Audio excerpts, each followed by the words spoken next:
Es además integrante de la Comisión Evaluadora de Becas CONICYT y posgrado en el área de Políticas Públicas en Chile, a quien le damos la más cordial bienvenida y le pido un fuerte aplauso.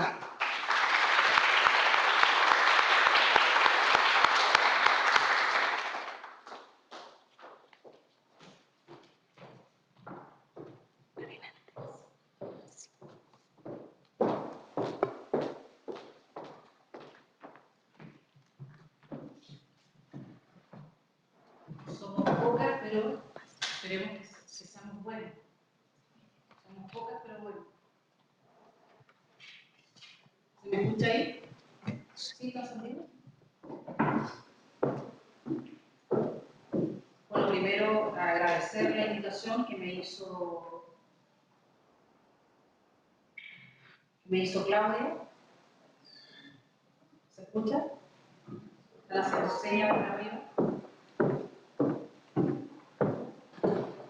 ¿Ahí? Ah, perfecto, ahí se nota la diferencia. Bueno, primero agradecer la invitación que me hizo Claudia, también María Inés, respecto a participar en este Congreso Internacional. Nosotros dentro de la universidad hemos hecho esfuerzos por incorporar el enfoque de género, más allá de hacer electivos en esta materia, sino también de cómo incorporar esto como un imperativo ya dentro de cualquier asignatura. Y me corresponde hablar en esta ocasión sobre derechos sexuales y reproductivos de las mujeres y los medios de comunicación, que precisamente forma parte de una investigación con dos otras investigadoras de la Universidad Austral de Chile, y fundamentalmente lo que hacemos en el caso de mi tarea es hacer análisis de discurso, de columnas, de opinión, cartas al director, de manera de cuáles son los discursos, cuáles son las estructuras de significado que van a expresar relaciones de poder y que están presentes en los medios de comunicación chilenos. Una sociedad que en general es bastante conservadora, con una importancia de la Iglesia Católica, a pesar que somos un Estado laico, y por lo tanto me voy a centrar fundamentalmente en esos temas. Primero, hablar sobre cuál es el contexto en el cual se formuló una ley. Nosotros éramos uno de los pocos países hasta septiembre de este año que no teníamos ningún tipo de despenalización del aborto. Es decir, estábamos al nivel del Vaticano, esa era nuestra situación legal en esta materia. Esto cambió en septiembre de este año con la despenalización en 3 causales, pero luego de un debate parlamentario de aproximadamente 2 años. Entonces yo me voy a centrar fundamentalmente en contar este contexto, entendiendo que ustedes obviamente no van a seguir las contingencias parlamentarias de Chile, y también para levantar dentro de la bibliografía cuáles son las dificultades, cuáles son los obstáculos que en general cuando se quiere avanzar en derechos sexuales y reproductivos, qué es lo que nos dice la bibliografía fundamentalmente de politólogas respecto a avanzar en este tipo de materia. Y finalmente lo que voy a hacer es como una especie de revisión de lo que hemos ido encontrando respecto a esta revisión de columnas de opinión, de editoriales, respecto a la despenalización del aborto, sobre los derechos sexuales y reproductivos, durante el proceso que duró el debate parlamentario de aproximadamente 2 años para lograr finalmente en septiembre la promulgación de esta ley.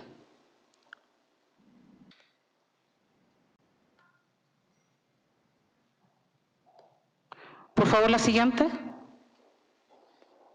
Adelante.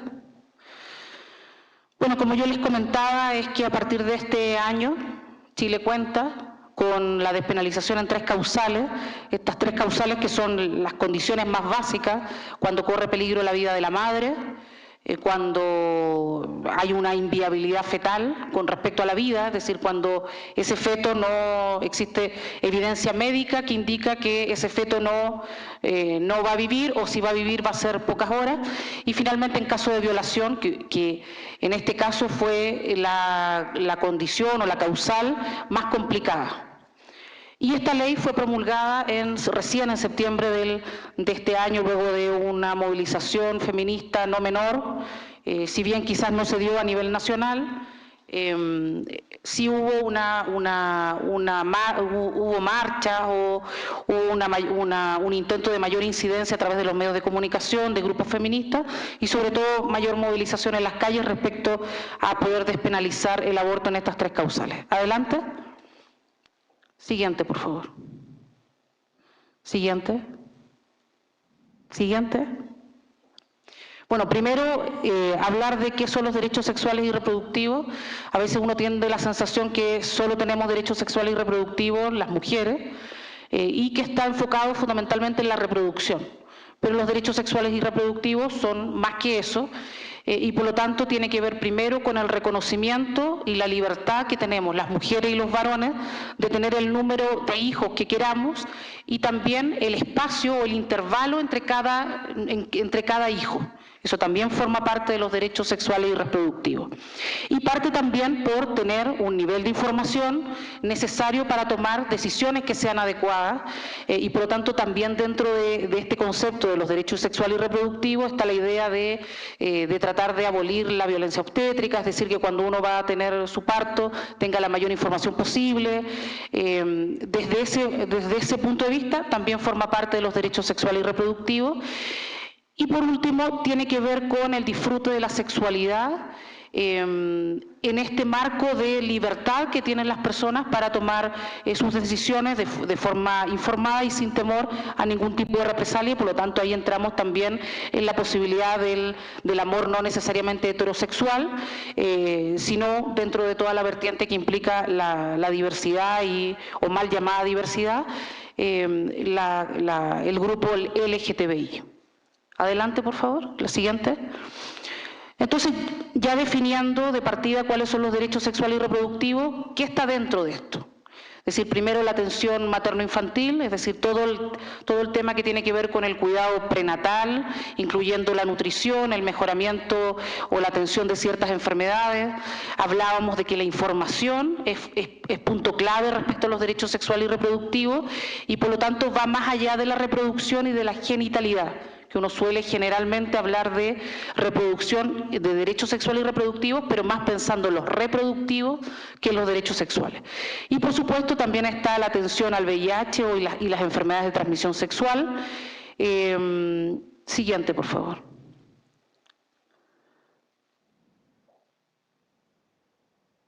Y obviamente tiene su relación, vamos a seguir respecto a esto, que tiene que ver con la orientación sexual. Es decir, la orientación sexual, ya como lo veíamos, dentro de esta definición de derechos sexuales, está dentro de esta libertad que tienen que tener los sujetos de decidir finalmente con quién tener una relación sentimental. Siguiente, por favor.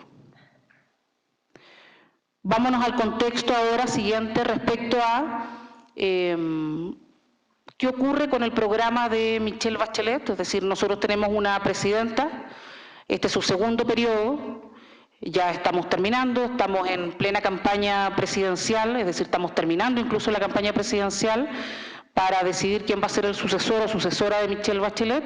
Tenemos elecciones el próximo 19 de noviembre, la próxima semana.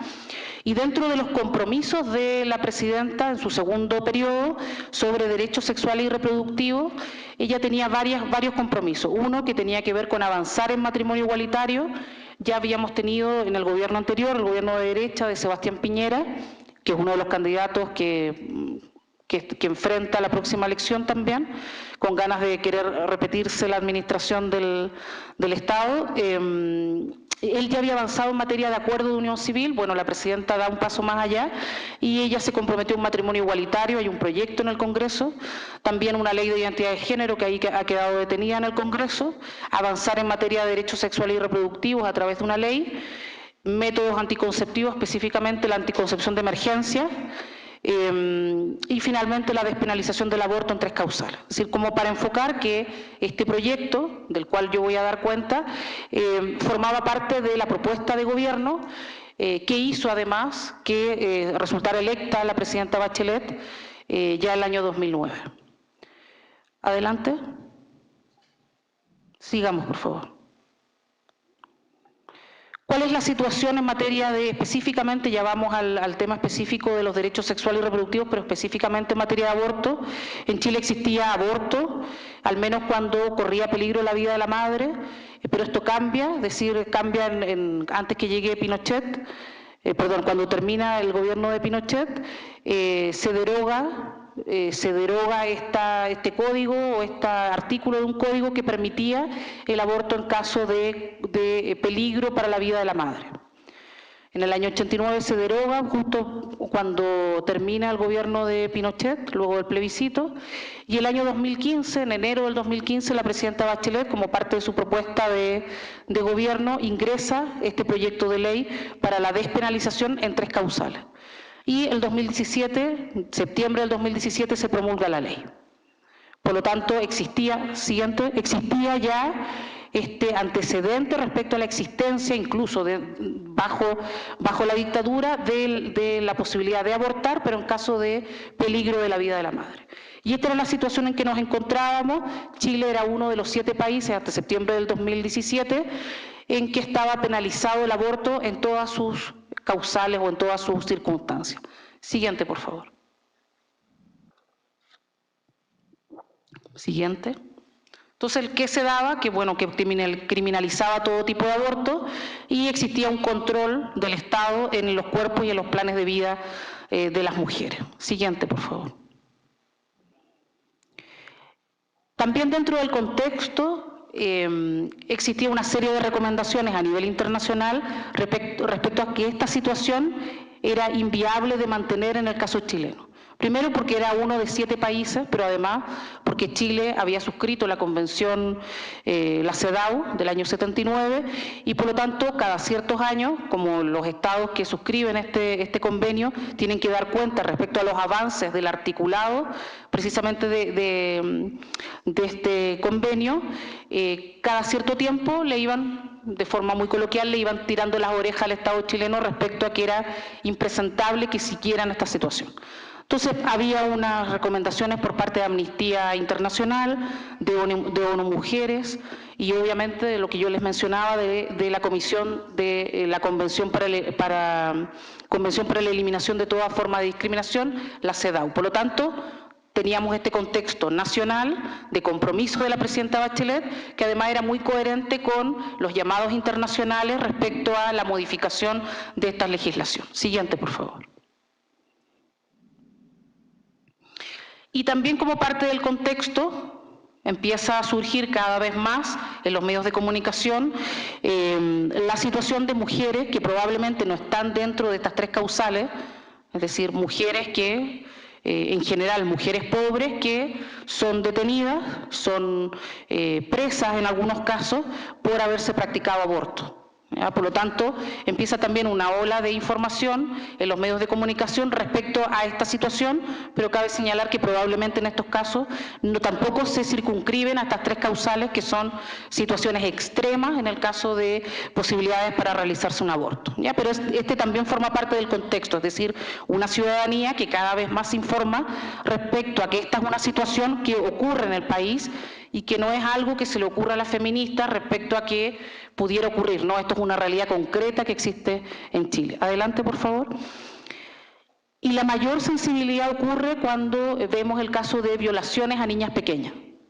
Es decir, probablemente hay algunos casos que van a generar un cambio de opinión pública mucho más favorable. Pensemos que el contexto también de nuestra sociedad es una sociedad bastante conservadora y por lo tanto esto va a generar una situación de mayor aceptación respecto a permitir la despenalización del aborto en estas 3 causales. Y en este tipo de situaciones sí está dentro de las 3 causales, porque en el caso de menores de 14 años, independientemente si son consentidas o no, aunque ese era un deseo de grupos de derecha, es decir, que se estableciera la distinción entre, pensemos en niñas menores de 14 años, que se hiciera la distinción entre consentimiento o no consentimiento para niñas menores de 14 años. Finalmente la ley quedó que todo acto sexual y todo embarazo en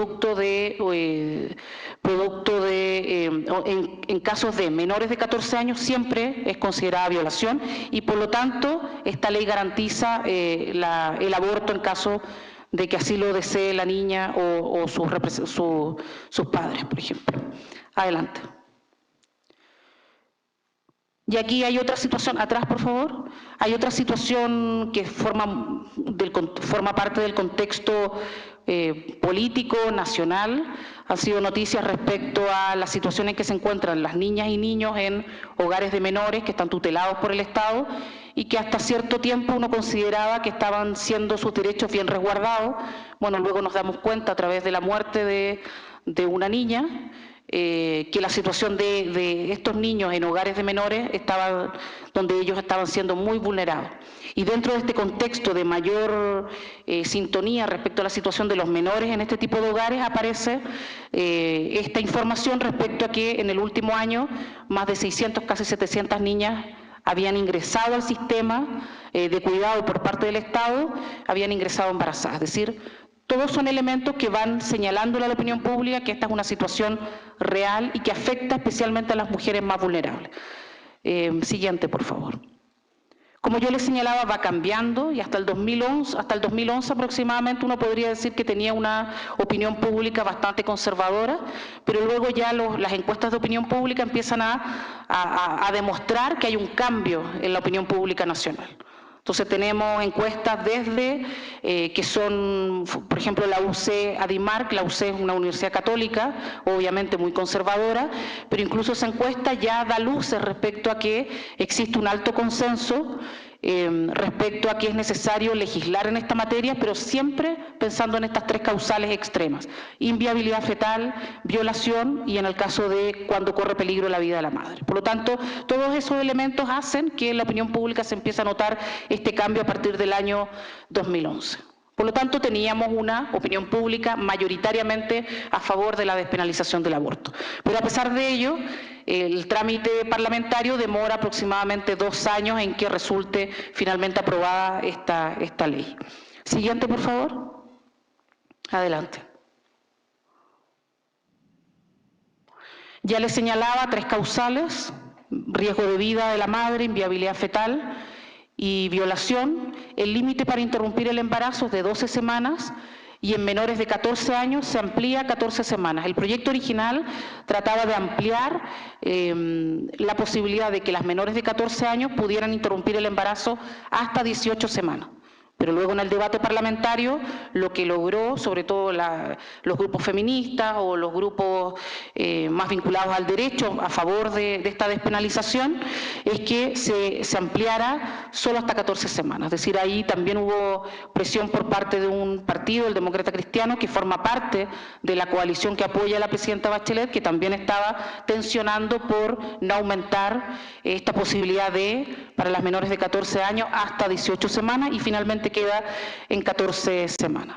Se permite la objeción de conciencia, pero obviamente el prestador tiene que garantizar que no se deje de realizar esta prestación solo por el hecho de que haya objetores de conciencia. Y se privilegia, que también fue otro tema polémico, se privilegia la confidencialidad por sobre la denuncia ante interrupción del embarazo, que también fue una tensión entre la izquierda y la derecha. Es decir, ¿qué priorizábamos? Ante el personal de salud se entera de una violación, tiene que revelarlo a la justicia y revelarlo a la policía. Bueno, aquí lo que se intentó fue privilegiar la confidencialidad de la paciente, en este caso de las mujeres. Adelante, por favor. ¿Cuáles son los aspectos más conflictivos? Ya les señalaba uno que tenía que ver con, en el caso de menores de 14 años, disminuir las semanas para menores de 14 años. Finalmente, en materia de negociación, se modificó de 18 semanas, que formaba parte del proyecto original, a 14 semanas, que son 2 semanas más que para el resto de las mujeres. Otro tema polémico era el consultar la opinión a padres en caso de menores de 14 años. Bueno, la discusión tenía que ver precisamente con que las menores de 14 años resultan embarazadas en la mayor parte de esos casos porque son violadas por integrantes de la misma familia, por lo cual resultaba incoherente que se le pidiera permiso a los propios padres o representantes legales. Ya, por lo tanto, ahí hubo una discusión también entre la izquierda y la derecha. Permitir la objeción de conciencia, hay una red de hospitales y de centros ligados a la Iglesia Católica que se niegan y que se negaron, y así lo plantearon en los medios de comunicación, en las discusiones parlamentarias, respecto a la objeción de conciencia que no fuera solamente individual, sino que se les permitiera la objeción de conciencia institucional. Acerca de la confidencialidad o denuncia ante el aborto en caso de violación también fue otro tema polémico, y también yo les mencionaba que uno de los temas polémicos también tenía que ver con una idea de un par de parlamentarios de derecha que lo que planteaban era que se estableciera la distinción entre relaciones consentidas en el caso de menores de 14 años. Por lo tanto, eso generó también impacto y mucha discusión parlamentaria, pero que luego no quedó recogido en el texto de la ley finalmente. Siguiente, por favor.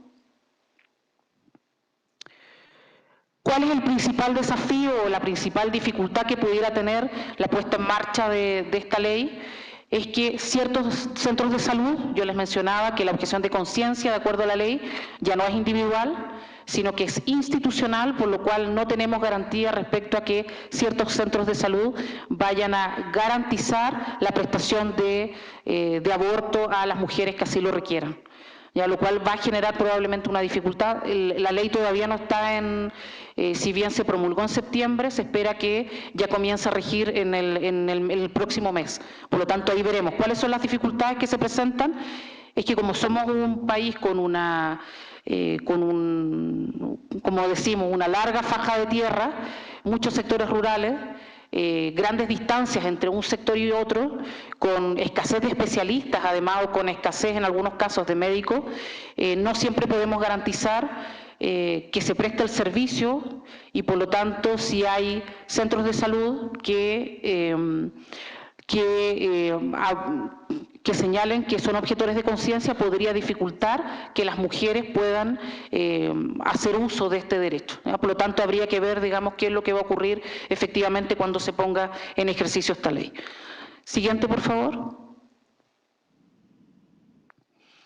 Adelante. Aquí tiene que ver con utilizar cuál es la bibliografía, qué es lo que levanta en materia de. Cuando hablamos de políticas de igualdad de género, no todas son iguales, es decir, cuando hacemos una comparación entre administraciones de gobierno, no tiene que ver con la cantidad de políticas, no tiene que ver con un elemento cuantitativo, la cantidad de políticas públicas de género, sino fundamentalmente con la profundidad de estos cambios que se quieren proponer y que se quieren realizar desde la administración del gobierno. Entonces aquí yo utilizo dos tipologías, una de Weldon y Hunt. Adelante, por favor. Ya, que tiene que ver con, no son iguales aquellas políticas públicas que intentan, por ejemplo, incorporar a más mujeres en el mercado laboral, porque además esas políticas públicas no representan ningún cambio, no tienen que enfrentar ningún tipo de resistencia, ni de los sectores más conservadores, porque además es muy afín al modelo, es decir, creación de salas cuna no genera mayor resistencia cultural. Es decir, tampoco intentan empoderar a las mujeres como grupo, sino que, como diría Maxime Molinet, lo que intentan es tratar de satisfacer la necesidad material del aquí y ahora de las mujeres. Por lo tanto, claro, un gobierno puede hacer muchas salas cunas, pero no necesariamente lo que busca es la transformación de esta inequidad de roles. Lo que intenta no necesariamente es la transformación de la realidad. ¿Ya? Por lo tanto, a veces uno habla de, no, es que tienen un fuerte compromiso con la igualdad de género, y al final lo que hacen son políticas públicas muy afín al modelo económico. En el caso chileno tenemos muy pocas mujeres, menos de la mitad de las mujeres en edad de trabajar están insertas en el mercado laboral, y por lo tanto que el gobierno haga muchas salas cunas es netamente porque no necesariamente tiene que ver con la convicción en materia de igualdad de género, sino pudiera ser que lo que quiere es mayor productividad del país y por lo tanto ese tipo de políticas públicas no le va a hacer, no va a generar resistencias, por ejemplo, en el caso de sectores más conservadores o el sector empresarial, que también está ligado en el caso chileno a sectores más conservadores, sino que es afín a lo que ellos necesitan, aumentar la productividad del país. Y por lo tanto ese tipo de políticas públicas no desafían ni doctrinas religiosas, ni culturales, ni nada, digamos. Siguiente. Y por lo tanto las políticas que tienen que ver con derechos sexuales y reproductivos sí intentan cambiar un poco la situación, empoderan a las mujeres como grupo, aunque hay feministas que opinan lo contrario, no necesariamente la liberación del aborto o la liberalización del aborto nos cambia nuestras relaciones de poder, porque las relaciones sexuales siguen siendo dominadas por los varones. Entonces, a veces con el aborto, que también es bueno plantearlo, porque hay visiones discordantes desde filósofas feministas respecto a que, aunque las mujeres tengamos a disposición leyes de aborto, no necesariamente cambia la relación de poder en la relación sexual misma. Y según el análisis de Molino, seguimos en el ámbito de cómo caracterizar las políticas públicas de género. Ella habla de dos tipos de política, una que tiene que ver con el satisfacer las necesidades del aquí y del ahora de las mujeres, por ejemplo, ley de amamantamiento. Ya, aumentar licencias para el cuidado de los hijos en situaciones de enfermedades graves, por ejemplo. Ya ese tipo de políticas públicas no buscan transformar la realidad, sino lo que hacen es tratar de satisfacer las necesidades materiales del aquí y ahora de las mujeres. ¿Ya? Pero Moliné también habla de aquellas políticas públicas que satisfacen intereses estratégicos de género, es decir, son más de largo plazo, intentan transformar la realidad y por lo tanto cuando hablamos de políticas públicas que intentan disminuir la brecha entre hombres y mujeres, deberíamos estar apuntando más hacia ese tipo de política. Ejemplo de política, un postnatal que considere que es obligatorio, que obligue a los varones a tomarse el postnatal y que no quede al arbitrio del empleador. Es decir, ahí lo que uno intenta cambiar es la relación entre crianza, no necesariamente crianza y mujer son binomios, son algo estrecho, mujer y madre no es lo mismo, pero en nuestras sociedades seguimos pensando en mujer y madre como una sola cosa. Entonces lo que necesitamos también es tratar de transformar este rol e incorporar a los padres, por ejemplo a través de políticas públicas que tienen que ver con el postnatal masculino, sin permitir la arbitrariedad del empleador. En el caso chileno existe un postnatal de 6 meses, o casi de 6 meses, 5 meses y algo, y donde 2 meses es posible trasladar desde la mujer al varón, pero lamentablemente el 0,3% se lo ha tomado. ¿Ya? Primero porque en el ámbito del hogar, obviamente el hombre es el que gana más, pero a la vez porque la sanción de un punto de vista cultural del empleador va a ser mayor en el caso de los varones que en el caso de las mujeres. ¿Ya? Por lo tanto, para definir políticas de igualdad de género, siempre tener en cuenta cuáles son las tipologías que existen para darnos cuenta que no todas las políticas de igualdad de género tienen el mismo calado, tienen el mismo peso en la transformación cultural. Siguiente, por favor. Y entonces, en el caso de derechos sexuales y reproductivos, estaría más enfocado, en primer lugar, a este tipo de políticas que buscan transformar la realidad y que apuntarían a satisfacer las necesidades o los intereses estratégicos de género. Y es por eso que como intentan transformar estos valores culturales, generan mayor resistencia y eso explicaría en parte esta demora de 2 años en la tramitación de esta ley. Si ahora aplicamos este modelo de ambas autoras, en el caso de los últimos gobiernos de Chile, tenemos que en el caso del 2006 fue muy emblemático, probablemente noticia a nivel internacional, cuando llega Michelle Bachelet en su primera administración al gobierno, tuvo un impacto simbólico probablemente que hasta el día de hoy somos incapaces de medir lo que eso representó, pero también había un mandato por parte de las autoridades respecto a un imperativo moral, respecto a que la incorporación de la igualdad de género era un tema relevante.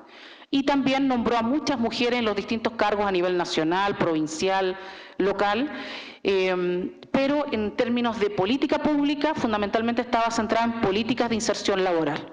Es decir, políticas públicas que, como veíamos respecto a las tipologías anteriores, no representaban ningún cuestionamiento respecto a valores y normas culturales y por lo tanto nos generó mayor resistencia. Luego la segunda administración, que parte en el año 2014, que es la que está terminando en el próximo marzo, ya introduce, ya salta de esta dicotomía entre el hombre y la mujer, ya salta a incorporar la diversidad sexual, o mal llamada diversidad sexual, porque en general la humanidad es diversa, no solamente aquellos que no cumplen este binomio de la heterosexualidad. Introduce ya este paso hacia, por ejemplo, pensar en una ley de identidad de género, la preocupación por avanzar hacia un matrimonio igualitario, que es un tema que ha sido relevante en la campaña presidencial, en esta campaña electoral, donde todos los candidatos, que son 7, han tenido que manifestarse respecto a si están a favor o no al matrimonio igualitario y a la adopción que debería venir con el matrimonio igualitario. Entonces, en el caso de Michelle Bachelet, en su segunda administración, hay ya una incorporación, más allá del binomio hombre-mujer, ya hay una mayor preocupación por trasladar el concepto de género, ya también incluyendo a la diversidad sexual. Y con el tema de la incorporación dentro de su propuesta programática de derechos sexuales y reproductivos, ya hay una incorporación de temáticas que generan mayor resistencia a grupos evangélicos, a grupos católicos que obviamente tienen un mayor peso, pero sí, por otro lado, vemos un menor imperativo en términos de los discursos respecto a la necesidad de avanzar en materia de igualdad de género, y hay un menor nombramiento de mujeres en los cargos. ¿Ya? Por lo tanto, tenemos ahí un análisis ambivalente respecto a... ¿Me quedan 5 minutos?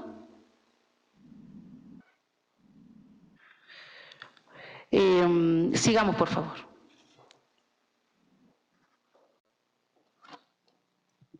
Voy a solamente señalar cuáles son las dificultades, tratar de sintetizarla de la mayor forma posible, y quien lleve la presentación arriba, bueno, me tendrá que seguir el ritmo. Bueno, primero, en Chile uno pudiera decir que el patriarcado sigue aún vigente. ¿Cómo nos damos cuenta? Bueno, Chile es uno de los países que tiene menor inserción laboral a nivel de América Latina. Cuando vemos la brecha el informe de brecha de género del Foro Económico Mundial, somos uno de los países que estamos en la medianía de la tabla, muy cerca de México en todo caso, donde son los países del norte quienes llevan la delantera versus los países árabes que ocupan las últimas posiciones, y en América Latina tenemos un referente que es Nicaragua, como uno de los principales países que están en la avanzada respecto a la igualdad de género. Siguiente, por favor. Siguiente. Luego tenemos un fuerte peso de la Iglesia católica, de tipo simbólica, es decir, no hay que olvidar que en el periodo de la dictadura uno de los grupos que apoyó fundamentalmente a los exiliados y especialmente a los reprimidos por razones de tipo política fue la Iglesia. Y por lo tanto a la izquierda le cuesta mucho hablar en contra de la Iglesia católica, precisamente por el apoyo que prestó a integrantes de la izquierda durante el periodo de dictadura. Pero a la vez la Iglesia tiene también una suerte de grupos que lo apoyan, como es el Partido Demócrata Cristiano, que tienen además alta representación parlamentaria, y por lo tanto eso también lo que permitió este extenso debate parlamentario. Otro de los temas, otros de los obstáculos que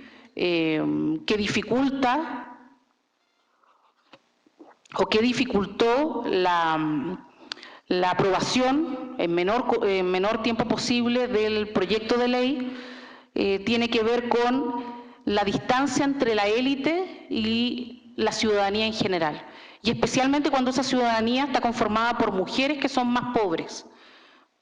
No lo digo yo, lo dice una politóloga norteamericana, Mike Blofield, que lo que ella plantea es que, como en el caso del aborto estaba solucionado para las mujeres de la élite, porque bien tienen mayor información o porque podían recurrir a países cercanos para abortar, O también lo que le costó el puesto a una ministra de Salud decir que las mujeres más ricas lo que hacían era irse a una clínica y por lo tanto iban por apendicitis o por otras situaciones y también era solucionado su problema.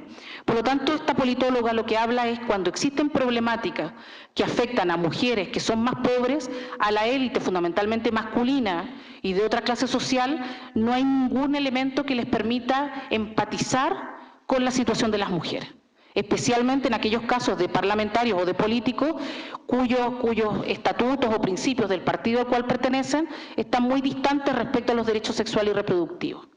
¿Ya? Por lo tanto, solo podrían quizás evadir el cumplimiento de estas normas y valores propios o de evadir su propia conciencia cuando este problema le afecta a las mujeres con las cuales ellos están relacionados, parientes, amigas, integrantes del propio partido, pero en el caso de mujeres más pobres hay una enorme distancia mayor que entre la élite y los hombres, hay una mayor distancia entre la élite y las mujeres más pobres. Siguiente, por favor.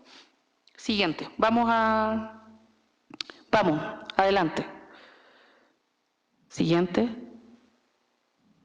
Ya les señalaba el poder de la Iglesia, la enorme distancia social. En el caso de... por ahí, por favor. En el caso de otros dos obstáculos que facilitaron o que dificultaron la aprobación rápida de este proyecto de ley, tiene que ver con... Atrás, por favor. Atrás. Tiene que ver con que el movimiento, que en general las mujeres han avanzado en Chile o se han incorporado a la igualdad de género en materia de propuestas programáticas, más desde la izquierda, pero además porque ha habido una incidencia de mujeres de izquierda que le dicen a los compañeros de partido, no, tenemos que avanzar en esto. Es decir, en el caso de la última propuesta programática de Bachelet, lo que querían las mujeres feministas de izquierda y que estaba dentro del programa, que luego no fue aprobado y no salió a la opinión pública como propuesta programática en sí, era el aborto libre. Es decir, las mujeres de izquierda van a la avanzada respecto a sus compañeros y por lo tanto es la incidencia como estrategia la que funciona más que la articulación de un movimiento feminista con estrategia, con articulación a nivel nacional, es fundamentalmente el peso de las mujeres de izquierda que están presionando por el avance. Por lo tanto, en el caso del movimiento feminista ha logrado instalar temas, salvo el del aborto, que cuente con apoyo de la ciudadanía de forma activa. Es decir, pareciera que en los movimientos sociales las demandas de las mujeres sigue siendo exclusivamente demanda de las mujeres, lo cual no ocurre con otras temáticas de tipo social. Es decir, si sale a la calle gente que quiere, no sé, una mejor educación, una educación de calidad, como ocurrió en Chile en el año 2011, no salieron solo estudiantes, sino que esto se amplió al resto de la ciudadanía. Y eso es lo que le otorga el peso. Ya, en el caso de las mujeres pareciera que nuestra movilización sigue siendo solo movilización de mujeres y probablemente no ocurre en otros ámbitos. Si hay movilizaciones, no sé, de grupos indígenas, probablemente no son solo de grupos indígenas, sino que se suman otros grupos, conscientes de esa discriminación. En el caso de las mujeres es aún peor la situación. Y lo otro que afectó, lo que afectó el avance de este proyecto de ley tiene que ver con una caída en las encuestas de la presidenta Bachelet y por lo tanto cuando tienes una coalición de gobierno, si a tu gobierno no le va bien en términos de encuestas, es probable que eso genere mayores dudas, especialmente para grupos más conservadores. ¿Ya? Porque saben que no es un gobierno popular y por lo tanto avanzar en materias de aborto pudiera ser cuestionable incluso para el propio sector, estoy refiriéndome a la democracia cristiana. Por lo tanto, resulta más difícil avanzar cuando el gobierno tiene una baja aprobación popular. Solamente para terminar y como dar cuenta de que era lo que yo quería avanzar, en el marco de que tenía entendido que tenía una hora, digamos, de exposición. Siguiente, por favor. Es que los medios de comunicación siguen siendo un agente socializador en materia de igualdad de género, junto con la escuela, con el Estado, pero fundamentalmente aquí yo lo planteaba desde un punto de vista de qué es, bueno, Manuel Castells habla de que en general la política no podríamos concebir la política, sino es más bien una política mediática.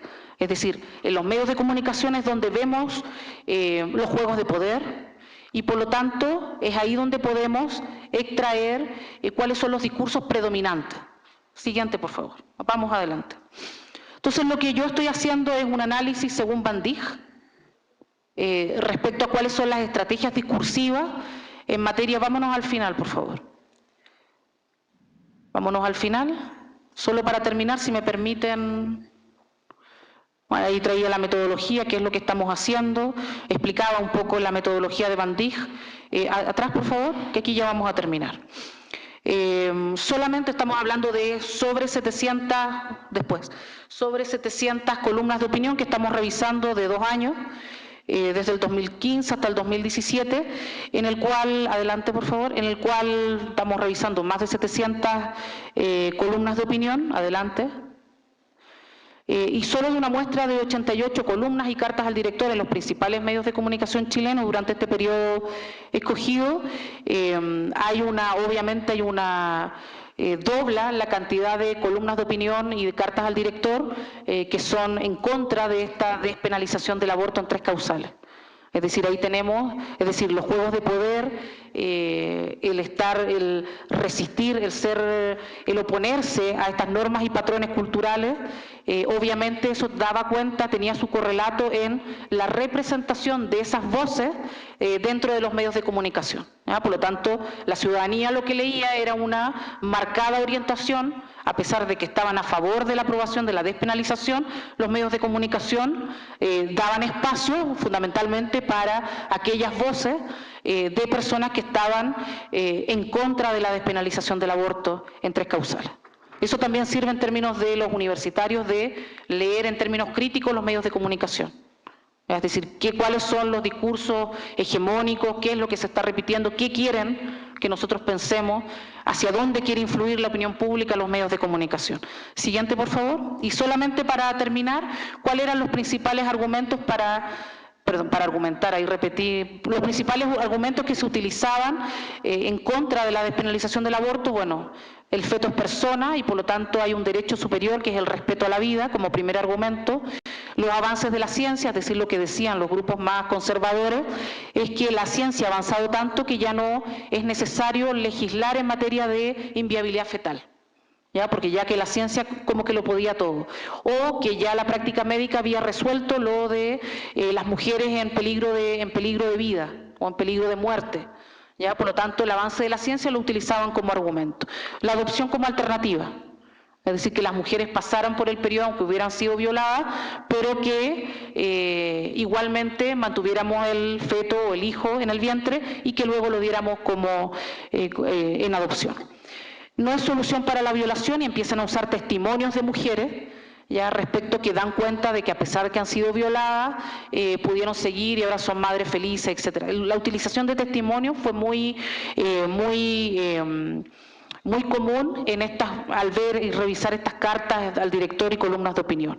La exigencia de la coherencia de los católicos es una población que se debe reconocer más del 80% como católica y por lo tanto los grupos pro vida y los grupos más conservadores lo que apelaban y especialmente a la clase política es decir, perfecto, si usted es católico, bueno, tiene que ser coherente con este mandato, este imperativo moral.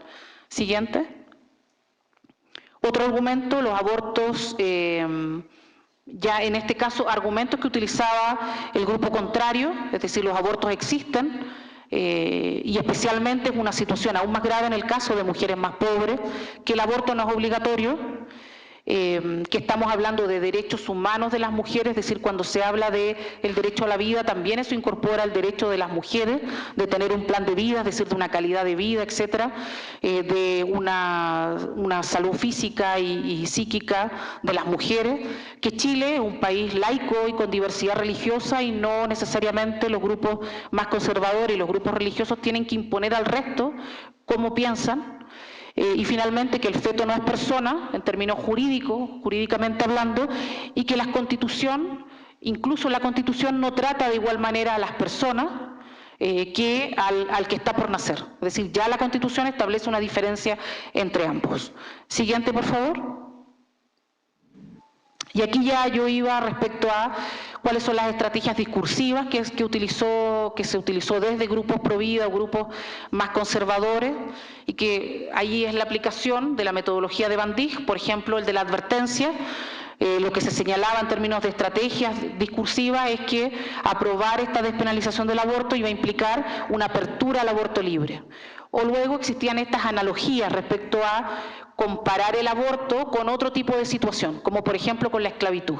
Entonces, estrategias discursivas que eran muy comunes en estas columnas de opinión y cartas al director. Siguiente, por favor. Ya con esto vamos terminando.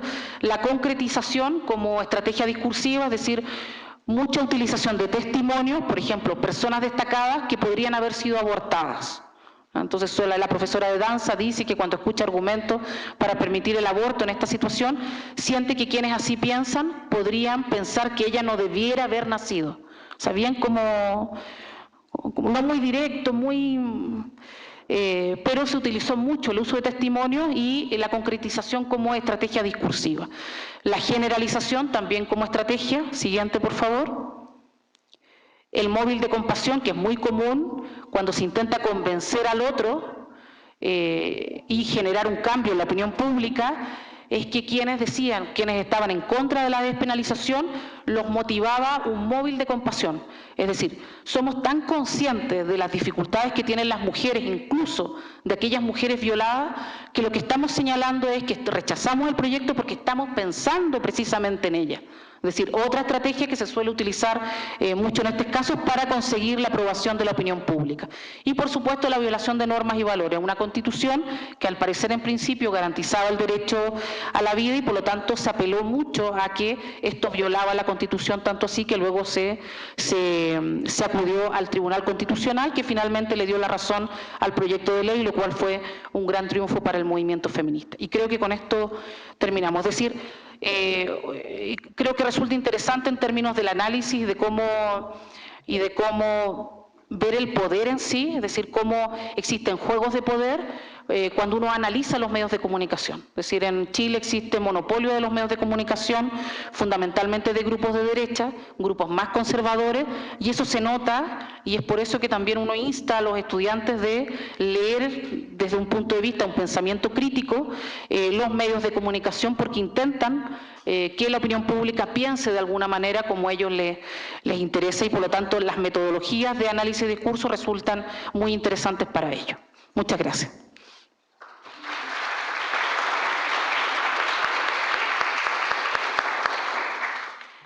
Agradecemos a la doctora Javiera Ulloa Aguilera por sus comentarios y su ponencia, y el público nos ha hecho unas preguntas.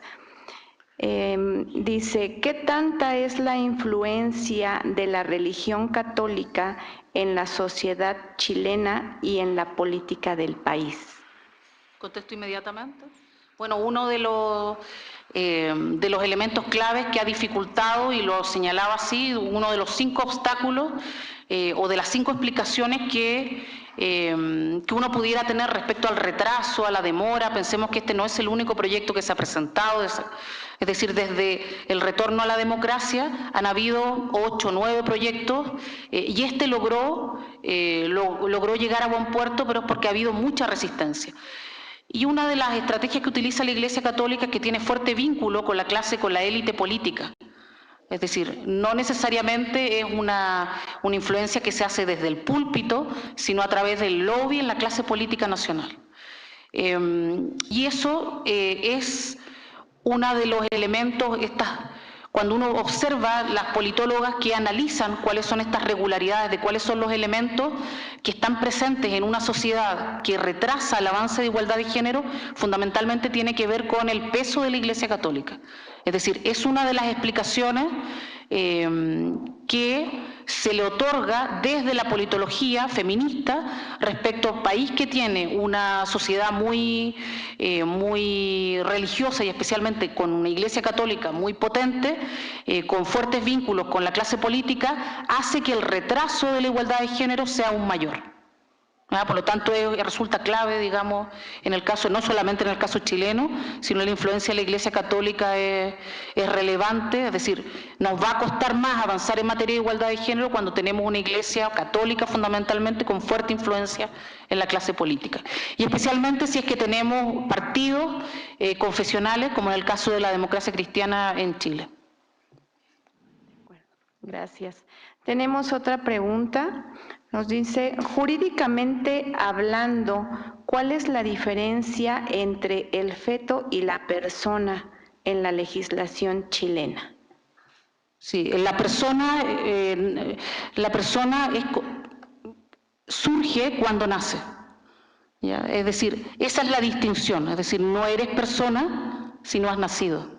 Eso no quiere decir que no seas un ser vivo, ¿ya? Pero la distinción jurídica y que está en la Constitución tiene que ver con eso. Es decir, ahí estuvo la distinción, parte del debate parlamentario tenía que ver con eso. Es decir, no se está diciendo que no exista nada cuando se es un feto, pero en términos jurídicos, para la Constitución y para los expertos, yo no soy abogada, pero para los expertos, en esta materia, persona se obtiene la calidad de persona una vez que se nace. ¿Ya? Por lo tanto, esa es la distinción jurídica. ¿Ya? Y incluso la Constitución establecía, la Constitución dice, se respetará, se consagrará el derecho a la vida, pero luego dice el Estado velará por quien está por nacer. Es decir, no lo coloca en el mismo nivel la vida con el que está por nacer. Es decir, hace una distinción más bien entre persona y el que está por nacer, porque persona es una vez que se nace, en términos jurídicos, obviamente. De acuerdo. Tenemos otras 3 preguntas. Dice, sobre el aborto, ¿qué tanto impacto tienen los medios de comunicación en la sociedad chilena y hacia qué lado se pronuncian? ¿Y hacia qué lado se pronuncian? Bueno, la idea era mostrar más bien las estrategias de grupos pro vida, de grupos más conservadores a través de esta metodología.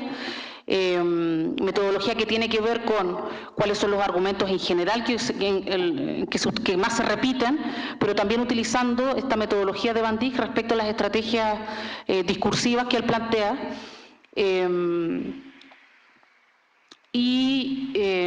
Los medios de comunicación en general, ahí hay un monopolio fundamentalmente de grupos más conservadores, no existe competencia en los medios de comunicación. Y por lo tanto son estas voces más conservadoras las que están presentes. Tanto así que al elegir de las 700 columnas de opinión y cartas al director de distintos medios de comunicación, uno ve el doble de representación de los grupos que estaban en contra de la despenalización del aborto en estas 3 causales respecto a los que estaban a favor. ¿Ya? Por lo tanto, es clave el peso, pero además ya teníamos una suerte de opinión pública ya muy a favor de la despenalización del aborto por este contexto que yo les contaba. Es decir, voces internacionales, una propuesta programática de la presidenta Bachelet que incorporaba, esto no fue una medida de la presidenta improvisada, sino que estaba dentro de su propuesta de gobierno, donde ella además resultó electa con sobre el 60% del electorado, y por lo tanto los medios de comunicación no lograron hacer mella respecto a ya una ciudadanía que estaba muy consciente respecto a la necesidad de avanzar en esta materia. Gracias. Siguiente pregunta, dice, en México tenemos el próximo año la elección de representantes populares.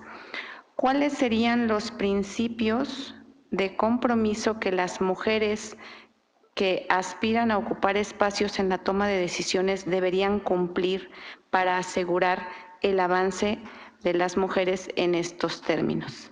O sea, si uno quisiera, obviamente yo no conozco la realidad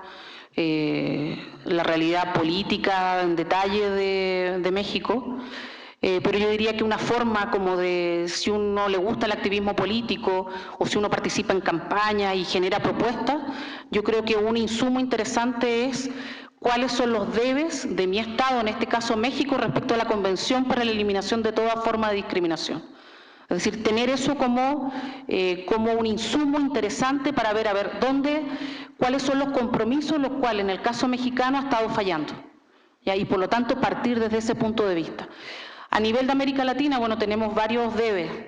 Uno es la conciliación, que no solamente para las mujeres, sino tenemos tantos temas pendientes que los derechos sexuales y reproductivos es solo uno, pero en materia laboral tenemos temas, la menor inserción de las mujeres al mercado laboral. Cuando uno observa cómo están representados, en qué situación están las mujeres en América Latina. Uno puede también recurrir, uno es la Convención para la Eliminación de toda forma de discriminación como un insumo interesante, el otro es ver el informe de brecha de género del Foro Económico Mundial, que también hace un listado, un ranking de países en 3 ámbitos, uno que tiene que ver con salud, educación, representación política o ámbito político, empoderamiento económico y educación, y por lo tanto uno puede compararse con otros países y por lo tanto ver en qué situación estamos respecto al resto de países de América Latina, porque claro, compararse con la OECD, obviamente que vamos a estar al debe, pero cuando nos comparamos con nuestros vecinos, ahí uno se sorprende un poco.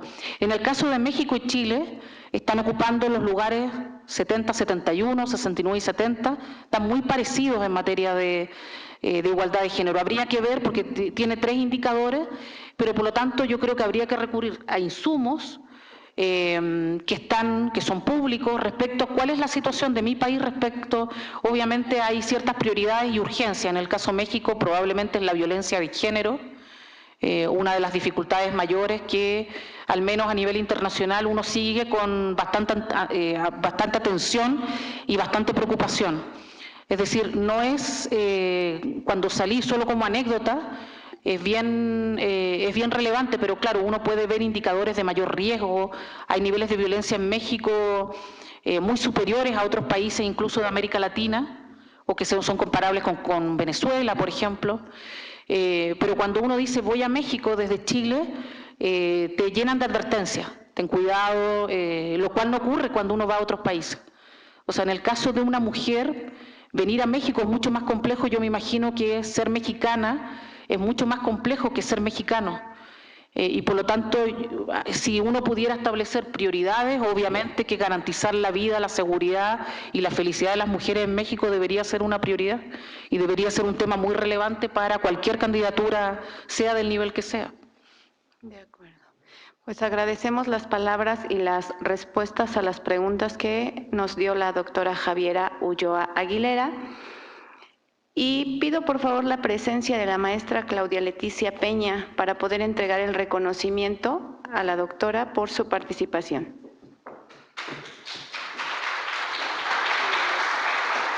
¿Como este?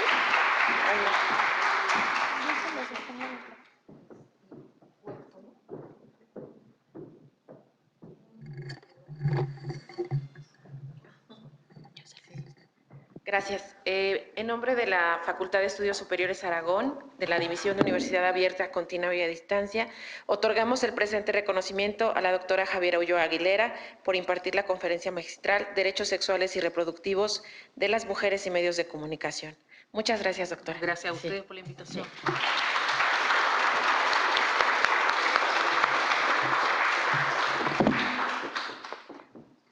Agradecemos a todos su presencia y les pedimos que no se retiren. Tenemos a continuación nuestra siguiente conferencia.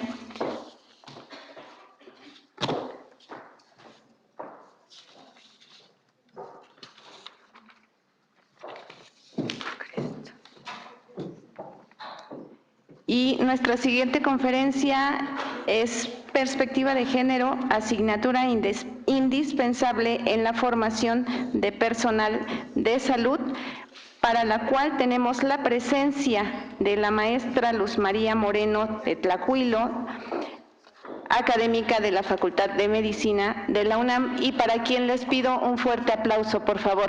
Gracias.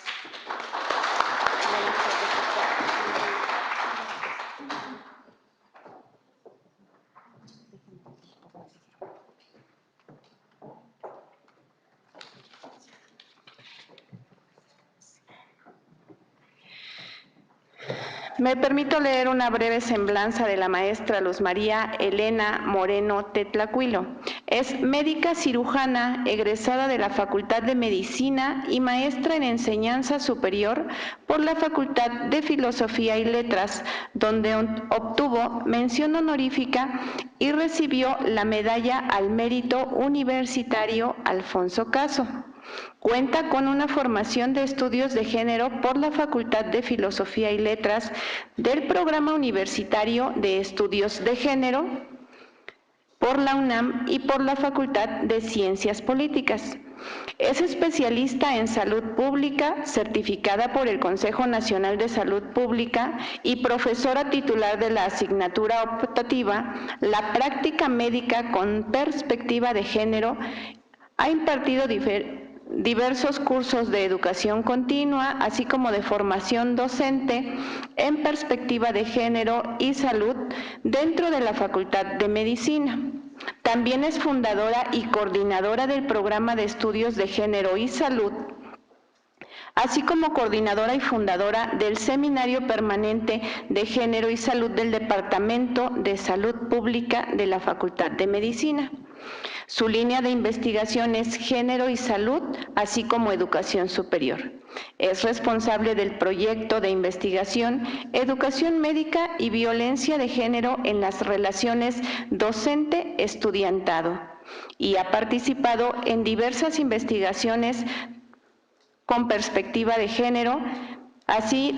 Asimismo, es autora de diversos artículos en revistas nacionales e internacionales, capítulos de libros y ha presentado múltiples trabajos en diversos congresos nacionales e internacionales. Y bien, esta es la semblanza de la maestra Luz María Moreno, a quien agradecemos su presencia y su participación en este congreso, y le cedo la palabra. Gracias. Muchas gracias. Pues en primer lugar agradezco la invitación que se me ha hecho para participar en este importante foro.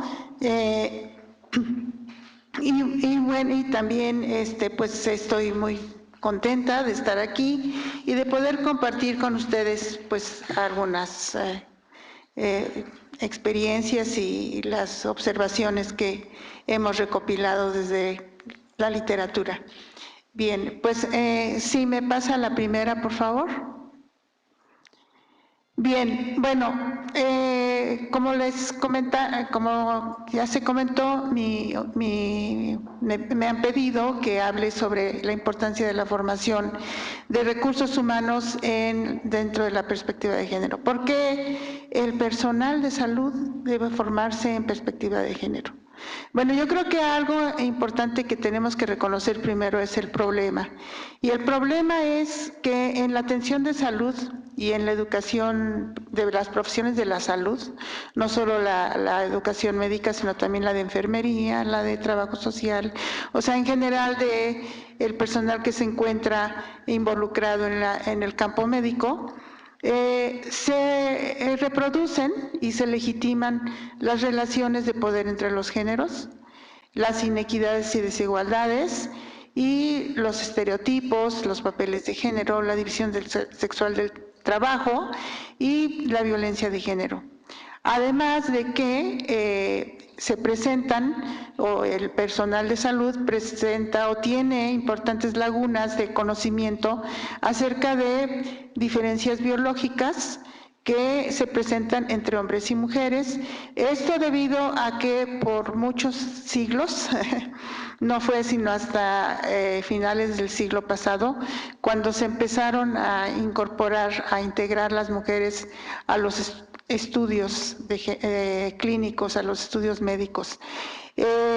Antes solamente se estudiaban hombres, varones, porque se pensaba que las variaciones cíclicas del ciclo menstrual sesgaban la información de los resultados de la investigación.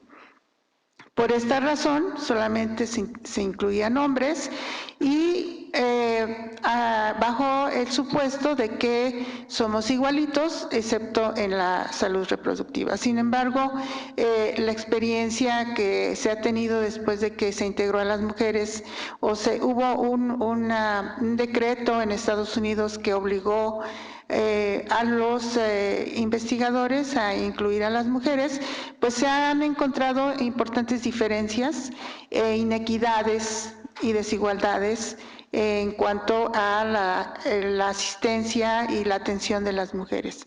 La que sigue, por favor. Bueno, ¿por qué sucede? O sea, ¿a qué podemos atribuir que todas estas, el sistema de género, digamos, o las inequidades, desigualdades de género, se reproduzcan dentro del sistema de salud? ¿Porque los médicos son unos malvados? ¿Porque las enfermeras son unas malvadas? Pues no, yo creo que lo primero que tenemos que considerar es que todo el personal de salud forma parte de la población general, y que dentro de esa población general fue formado este personal dentro de un sistema de sexo-género donde se legitiman estas relaciones y desigualdades, inequidades de género. Por lo tanto, las han aprendido. Desde luego, lo que da como resultado pues son profesionales con estos estereotipos de género, ¿no? Y también una estructura institucional patriarcal, ¿no? Androcéntrica. Ahora bien, ¿qué pasa con este perfil profesional de los profesionales de la salud? Pues que bueno, la práctica profesional está sesgada, ¿no? Y que existen relaciones jerárquicas donde se reproducen las relaciones de dominación-subordinación de los hombres hacia las mujeres, y que también los médicos, las enfermeras, porque no es nada más los médicos, o sea, el personal de enfermería, digamos, ¿no? Ven a las mujeres también como sujetos subordinados. Y aunque en una relación de médico o profesional de la salud y el paciente, como dice Deyanira González de León, el paciente o la paciente siempre tiene una posición femenina porque ocupa una posición de subordinación, pero siempre sabemos que las mujeres estamos en mayor desventaja. Entonces, creo que es importante que nos demos cuenta que el personal de salud está inmerso en un sistema de sexo-género, y que eso produce y eso pues da los resultados que tenemos, ¿no? Entonces, por lo tanto, pues de ahí tenemos que partir para deconstruir, ¿no? Y formar al personal de salud dentro de la perspectiva de género. ¿La que sigue? La que sigue, por favor. Bien, ahora, bueno, ¿de dónde saco yo? Digo, porque me van a decir, bueno, pues si usted, ¿por qué dice eso, no? Bueno, hay algunas investigaciones que lo muestran, ¿no? Por ejemplo, estos estudios, este fue un estudio que se hizo en 11 escuelas de medicina en Taiwán, donde lo que se encontró fue que los estudiantes y las estudiantes presentan imágenes estereotipadas de género profundamente arraigadas, y que entre el profesorado se muestra un sexismo benevolente que los hace pensar que las estudiantes no necesitan realmente no exigírseles porque, o enseñárseles mucho, porque en realidad se van a casar, ¿verdad? Se van a casar, no van a ejercer la profesión, es un desperdicio de tiempo enseñarles. Eso es algo que en nuestra Facultad de Medicina también lo hemos encontrado en una investigación que estamos haciendo, ¿sí? Entonces, esto lo que hace es que, y ven a las mujeres también estudiantes de medicina, pues como amas de casa, como futuras amas de casa, no dentro de un sistema como decorativo, ¿no? Y por otro lado, también, pues los efectos que tiene es que produce formas no visibles de evaluación y autorrestricción. Y esto las excluye de tomar roles desafiantes. Pero ¿qué pasa en la práctica médica? Pues en la relación médico-médica-paciente, pues también encontramos ese sexismo benevolente, y a veces lo que pareciera como una cosa de mucho cariño, en realidad es que no estamos dándole a las pacientes el trato de seres, de ciudadanas. O, por ejemplo, el que les digamos mamacita o madrecita, ¿no? O reinita, o ese tipo de, en lugar de decirle señora o darles un, en realidad le estamos tratándola en un papel subordinado, ¿sí? La que sigue, por favor. Otros ejemplos son estos estudios que se realizaron en Cuba y México, donde vemos cómo pues también el estudiantado de medicina pues considera que las tareas domésticas corresponden a las mujeres solamente, ¿no? Que justifican la subordinación de las mujeres.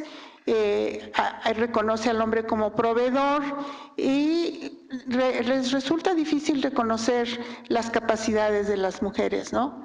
Y aparte, por ejemplo, esto es interesante, que reconocieron que el deporte es solamente una actividad masculina. Como ven, es más o menos 2/3 partes, tanto de hombres como de mujeres. Y esto, ¿de qué manera afecta a la salud? Bueno, pues en la relación médico-paciente, por ejemplo, en el caso de la obesidad, pues a las mujeres no se les pedirá que hagan deporte porque no es algo para mujeres, ¿sí? Y por otra parte, la planificación familiar se considera como una responsabilidad femenina, ¿no? Y esto es algo que también lo vemos aquí en nuestro país, que entonces esto no incluye a los hombres en la corresponsabilidad de los embarazos, sino solamente va a incluir a las mujeres y va a responsabilizarlas. Este es un problema porque finalmente en la relación médico-médica-paciente pues se está solamente pidiendo a las mujeres que sean las responsables de la planificación familiar, y esto tiene mucho que ver con que a muy pocos hombres se les invita a hacerse la vasectomía, y aparte se ha visto que se les da un tratamiento especial a los hombres que no se les da a las mujeres y que habla de discriminación. Y pues también estos estudiantes pensaron que las mujeres sufren violencia porque ellas lo permiten. O sea, la culpa de que ellas sufran violencia es de ellas, ¿no? La que sigue, por favor. La siguiente. A ver. ¿Cómo pasa? ¿Me pasan la siguiente, por favor? ¿No hay nadie? No. ¿Sí pasó? Ah, sí. Bueno, creo que ya me pasé muchas. Ay, ¿y ahora cómo va y regresa? No. Porque me salté muchas, ¿verdad? Uy, sí, me salté muchísimas.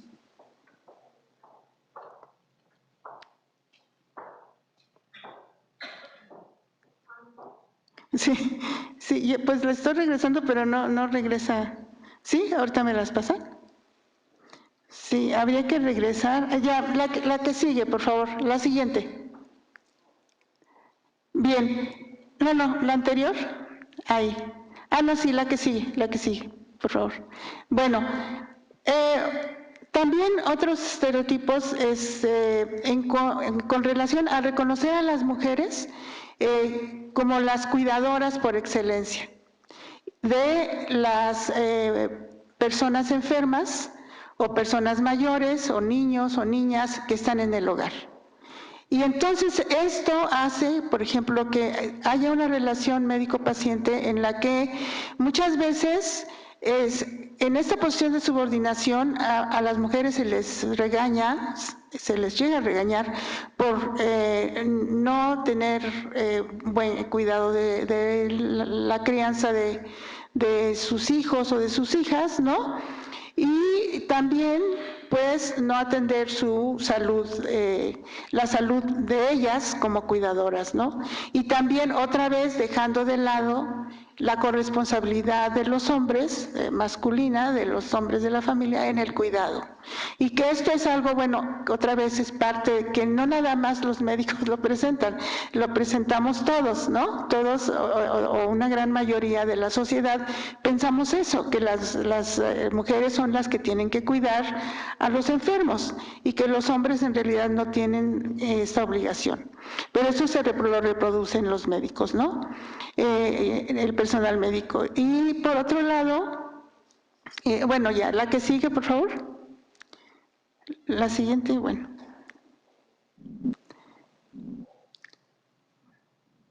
¿Hacia dónde la hago para que pase?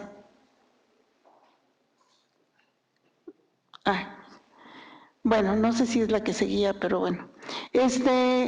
Bueno, otros ejemplos es que, por ejemplo, en este caso, es una investigación que se hizo.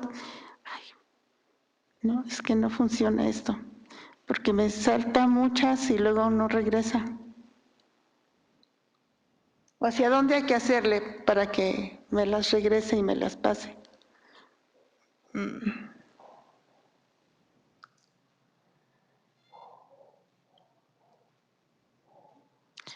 ¿Hacia dónde hay que apuntarle? ¿Hacia allá?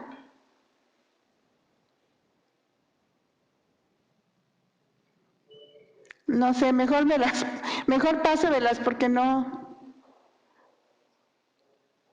ya no sé ahora dónde iba. La anterior, ok, gracias. Bueno, otra de las cosas es que, no sé si había una antes. La anterior, por favor.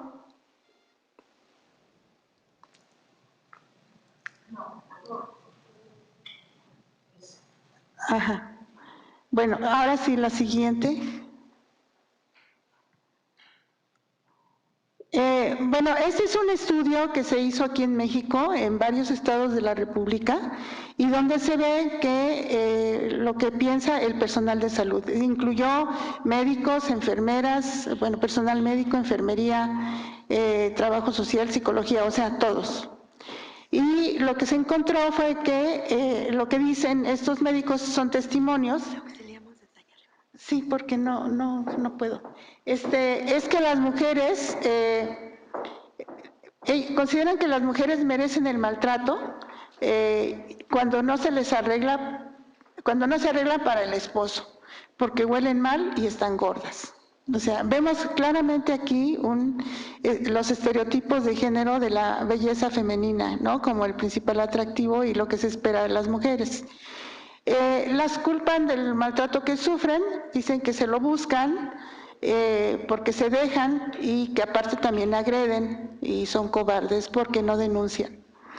Y a las mujeres les gusta que les peguen, eso es lo que dijeron algunos de estos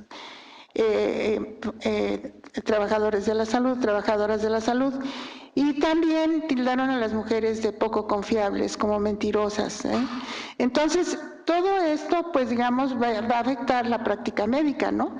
Y lo piensan porque, pues, no solamente, como otra vez en la población general, ahí está. La que sigue, por favor. Bueno, por otro lado, algo más que creo que es importante también es que no siempre el personal de salud reconoce los derechos sexuales y reproductivos, pero aparte también hay que considerar que es como una bandera, ¿no? Y los derechos sexuales y reproductivos son muy importantes para el ejercicio de la sexualidad. Sin embargo, estos derechos sexuales y reproductivos tienen un problema, que se centran en la reproducción y por lo tanto se dirigen y protegen a aquellas mujeres que se reproducen. ¿Qué hay con las mujeres que siendo heterosexuales o siendo lesbianas no se reproducen? Las que son heterosexuales que no se reproducen porque no tienen la posibilidad biológica de hacerlo, como es el caso de la infertilidad, o las mujeres que deciden no ser madres. Bueno, pues están excluidas de esos derechos sexuales y reproductivos porque no se atiende la sexualidad propiamente dicha como un derecho de las mujeres a gozar de una sexualidad libre y gozosa y del placer que tienen las mujeres. Pero aparte, también se violan estos derechos sexuales y reproductivos y tenemos la violencia de género que se presenta en los servicios de salud, como es la violencia obstétrica, que recientemente se ha visibilizado más, ¿no? Y también no se reconoce, no, todavía no, la anterior todavía,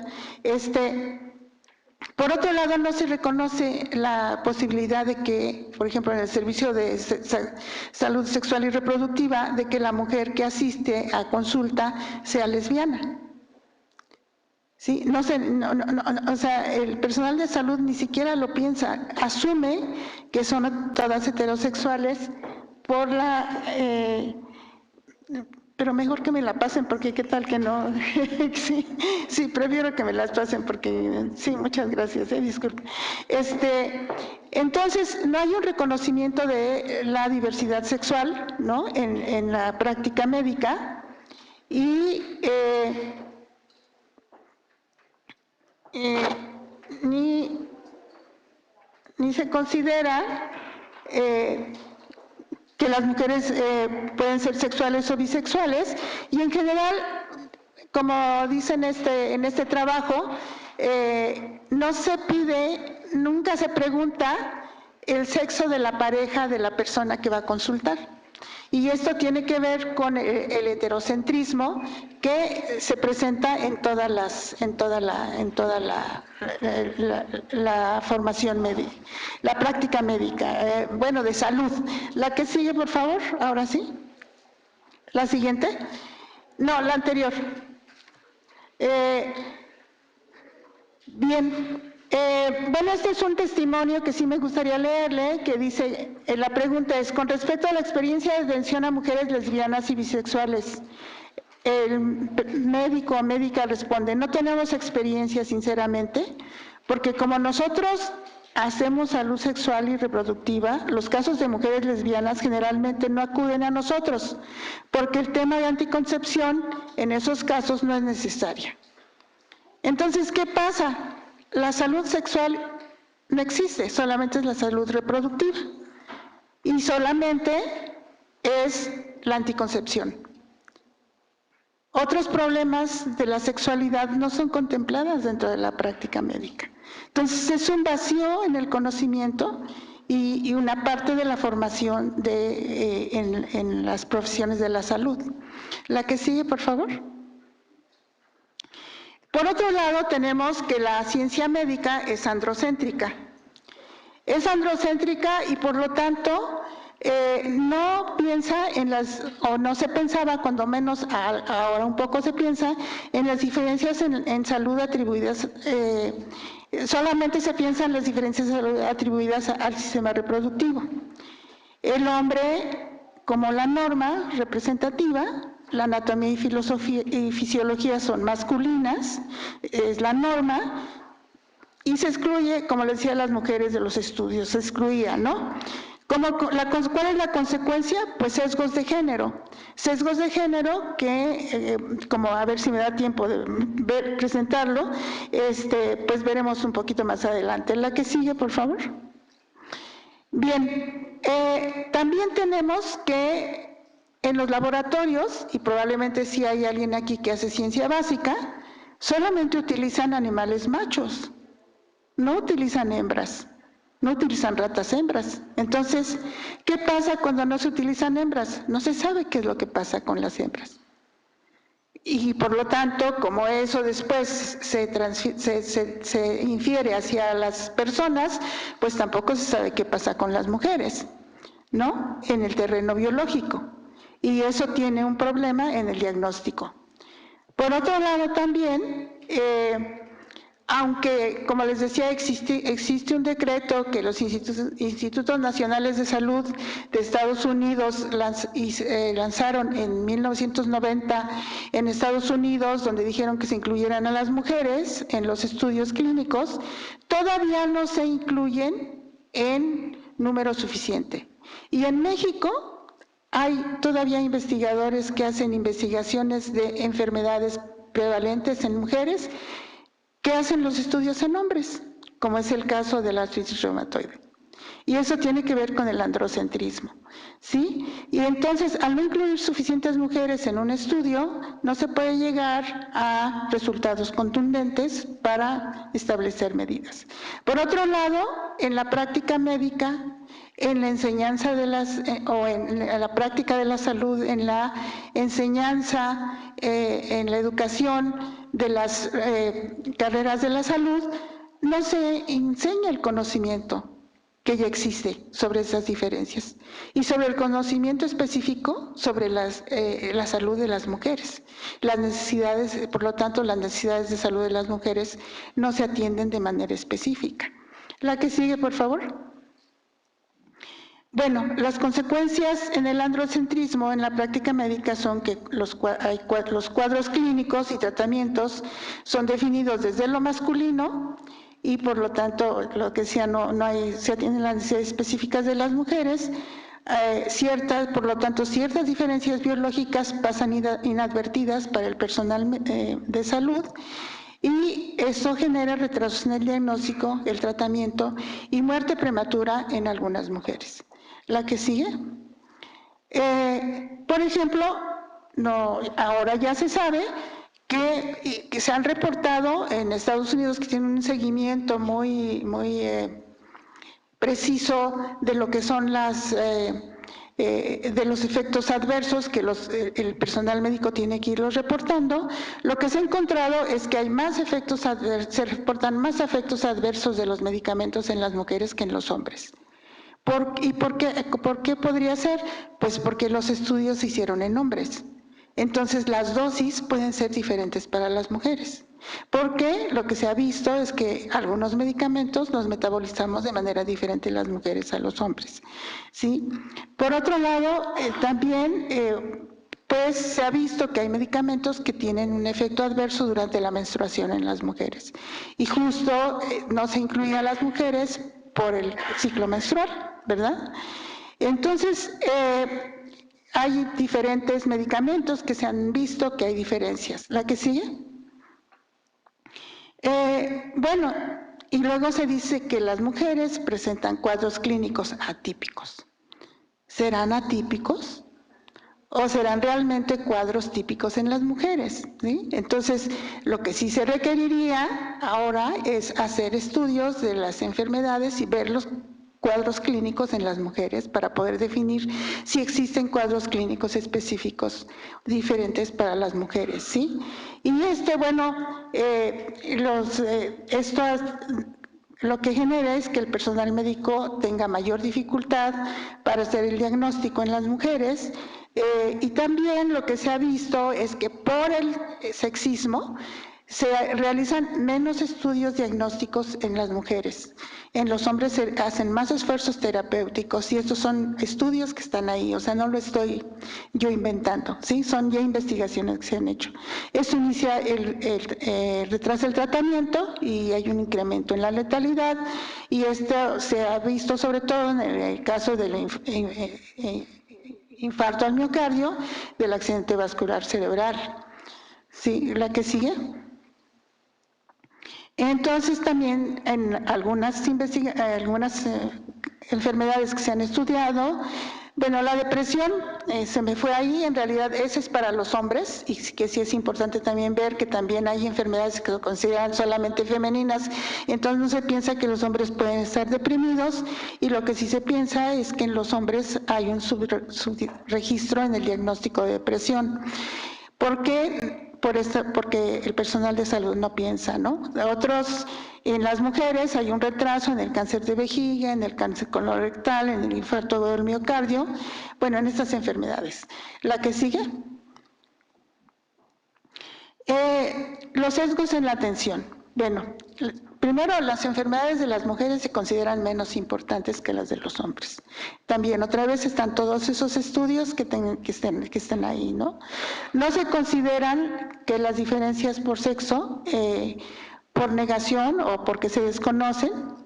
La enfermedad coronaria todavía hay enfermedades que se consideran femeninas y consideran masculinas. Las enfermedades coronarias se consideran masculinas y las mentales también femeninas, entonces no se piensa que los hombres pueden tener enfermedades mentales. Y bueno, los síntomas de los hombres se interpretan como orgánicos y los de las mujeres como emocionales, como psicosociales. Y entonces por eso es que a las mujeres, cuando lleguen con infarto al miocardio, les dicen tómese un tecito, cuídese los nervios, como dice un libro de la doctora Lara, ¿no? Y las mandan a su casa con un antiácido, y o regresan con un infarto avanzado o ya no regresan. La que sigue, por favor. Bueno, también lo que se ha visto es que, bueno, ya les había dicho, pero que por estas inequidades hay mayores tasas de mortalidad hospitalaria en mujeres jóvenes que sufren infarto al miocardio, que más mujeres con infarto al miocardio mueren dentro del primer año, y por otro lado la estigmatización. Otra vez los estereotipos de la sexualidad. Hay un estereotipo de la sexualidad acerca de las infecciones de transmisión sexual. Y entonces a las mujeres y hombres, por ejemplo en el caso de VIH-Sida, sobre todo homosexuales, también la homofobia, que es parte de la que se reproduce en la práctica médica, hay una etiquetación y estigmatización de las mujeres que sufren cáncer cervicuterino. Nos relataban un caso en el Hospital General, donde una mujer llega la mandan con la psicóloga, porque muchas veces cuando el personal médico no sabe qué hacer, me los manda al psicólogo, y le dice ella que no sabe por qué el doctor le preguntó, era una mujer con cáncer cervicuterino, en qué prostíbulos había trabajado, ¿no? O algo así. Y era una mujer con cáncer cervicuterino que solo había tenido una pareja sexual, ¿sí? Entonces son prejuicios de tipo sexista, de tipo sexual, pero que otra vez, insisto, que compartimos en la población general. No son solamente el personal de salud el que tiene. Claro, el problema es que la atención que están dando, ¿no? Entonces, pues ese es otro de los problemas. ¿La que sigue?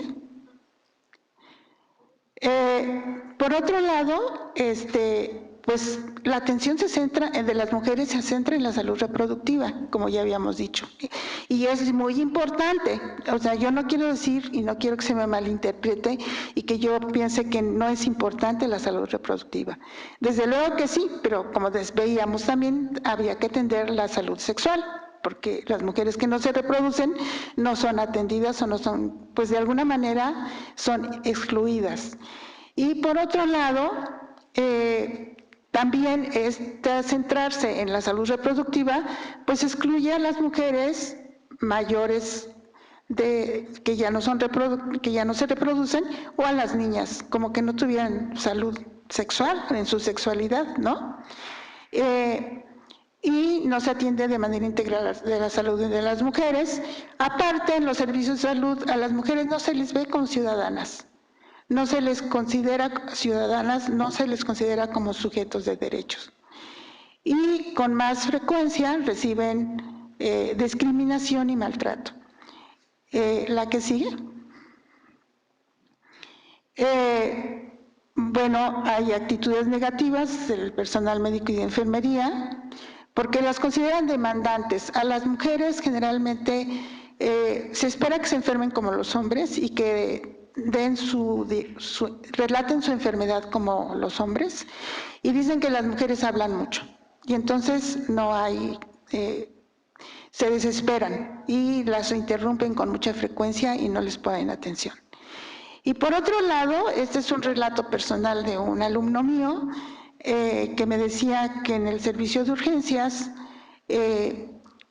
hay estas mujeres que llegan y no tienen ningún síntoma, no tienen ningún signo, o sea que las estudian y no tienen nada. O sea, llegan a los servicios de salud y no tienen nada. Ciertamente el servicio de urgencias es muy demandante, pero entonces, dado que no hay una perspectiva de género, no se comprende por qué esas mujeres pueden estar ahí. Y la razón por la que esas mujeres pueden estar ahí es porque están pasando por un proceso de ansiedad, tal vez secundario a una violencia de género que están sufriendo. Y les dicen las VPHs, que es viejas histéricas. Y la primera P, ustedes se la imaginan, ¿no? Esto es discriminatorio, es denigrante, es sexista, es de muchas maneras, ¿no? Por otro lado, lo que se ha visto es que las mujeres tienen una probabilidad significativamente menor que los hombres de ser hospitalizadas. Y podría estar apuntando hacia un problema de inequidad por razones de sexo. ¿La que sigue?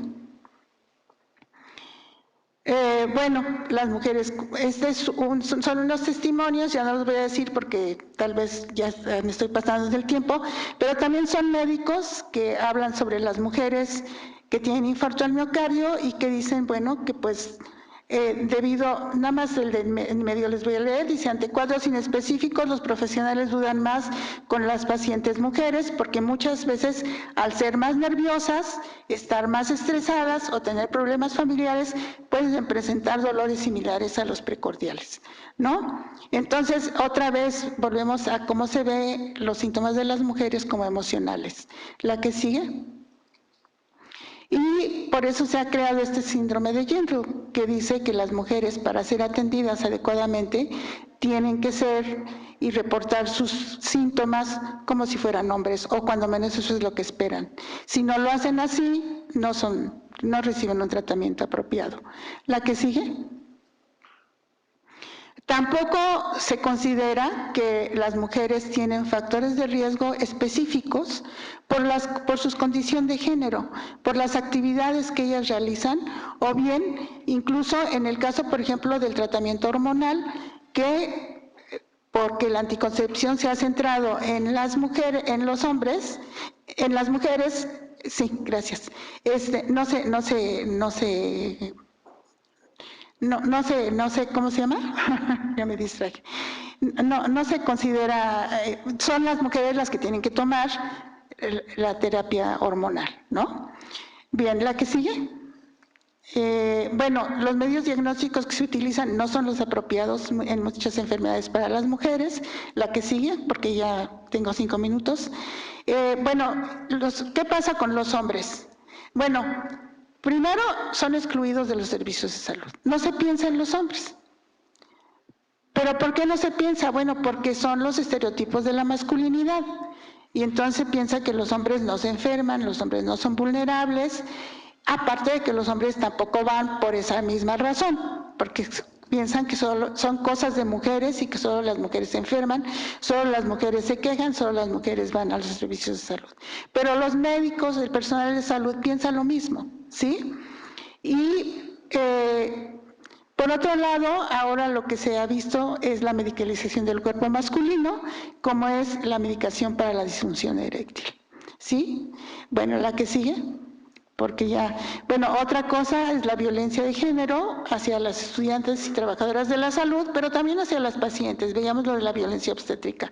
Pero lo que sí hemos visto es que hay discriminación, hay sexismo y hay acoso sexual.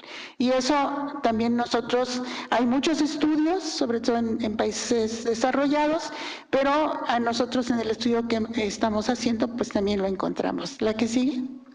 ¿La que sigue? Bueno, las prácticas educativas son androcéntricas, hay discriminación en la carrera profesional de las mujeres, ¿no? Se dice, hay alusiones a que están fuera de lugar en el campo médico, se les alienta a seguir especialidades femeninas, ¿no?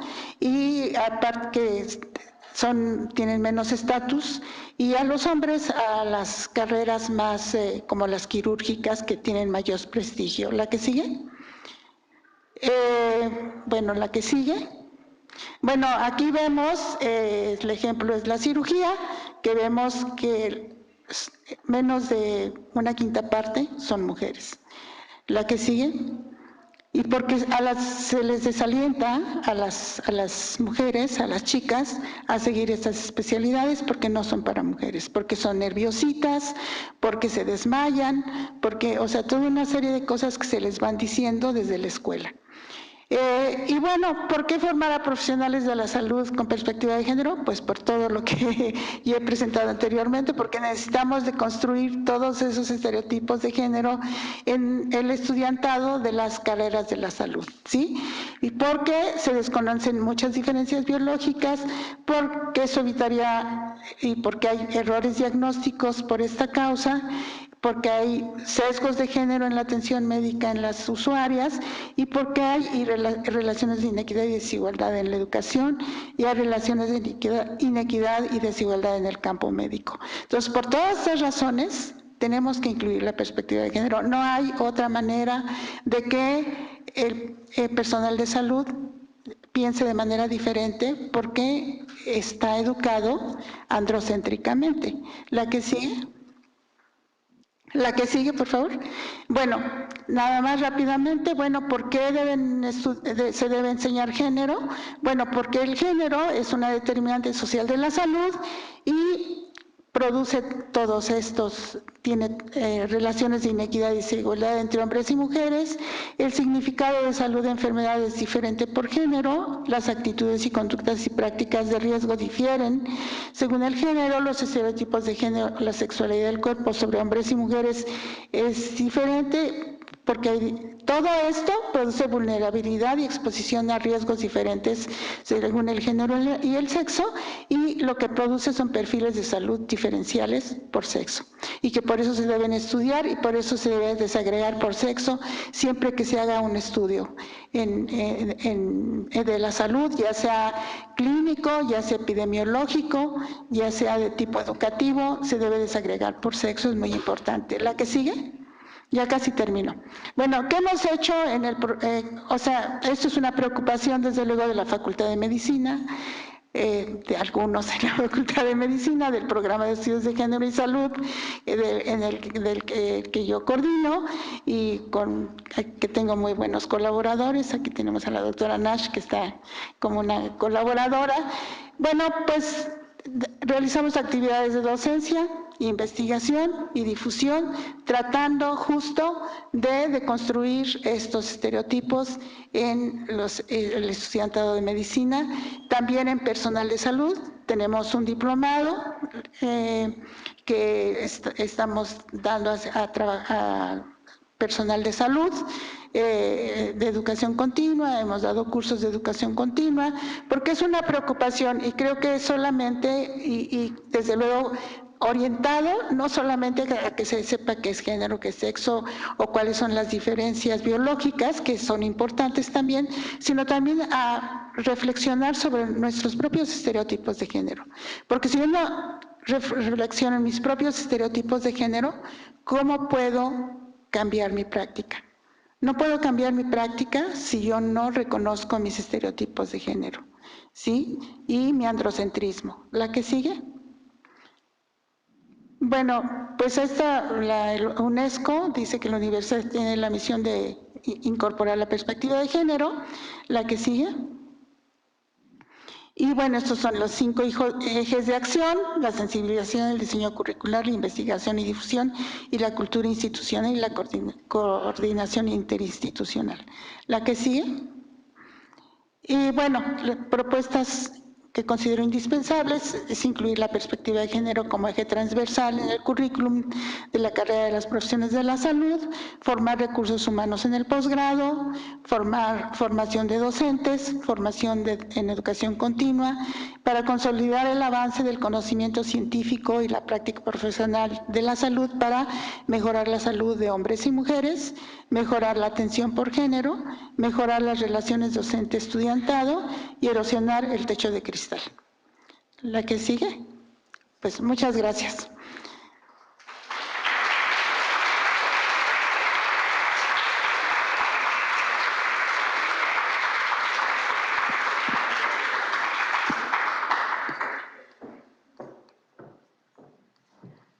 Agradecemos la ponencia de la maestra Luz María Moreno Tetlacuilo, y por parte de las personas que asisten el día de hoy a esta conferencia tenemos unas preguntas, las cuales le pediremos que nos responda de manera inmediata. Espero que pueda. Y dice, ¿por qué las mismas mujeres enfermeras maltratan a los pacientes siendo mujeres? Bueno, primero porque las mujeres también somos sexistas, porque nos educamos en ese sistema de sexo-género y porque justo es lo que les decía, si no reconocemos nuestros propios estereotipos, pues entonces vamos a reproducir. Pero no es la culpa de la persona, es que creo que eso es importante que nos quede bien claro. Es un sistema de sexo-género que así nos educa a todos y a todas, incluyendo al personal de salud. Claro que en el personal de salud se agrava el problema porque tiene doble poder, el poder de género y el poder del médico, de la salud de las otras personas. Entonces, es un doble poder y eso pues genera todavía más problemas, ¿no?, en la atención.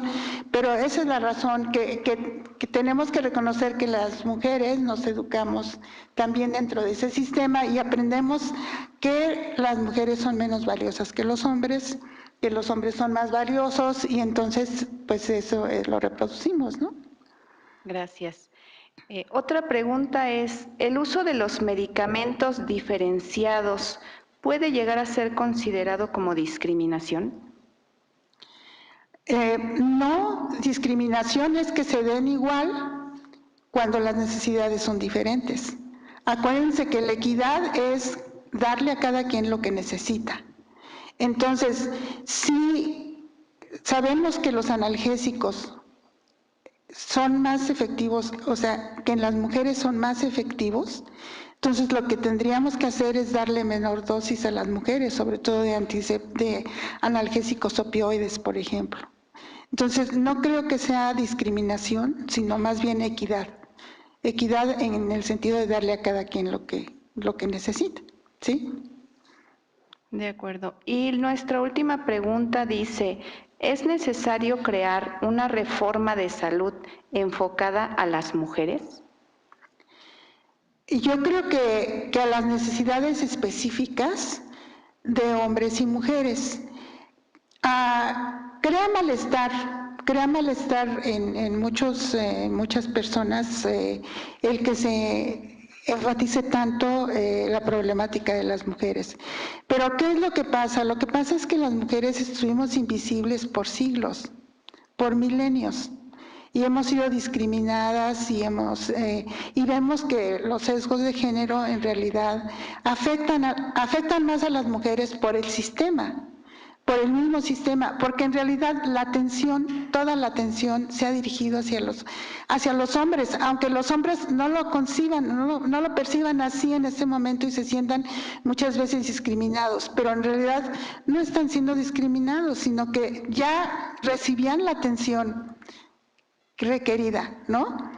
Claro que desde el género también afecta a los hombres y también les afecta seriamente.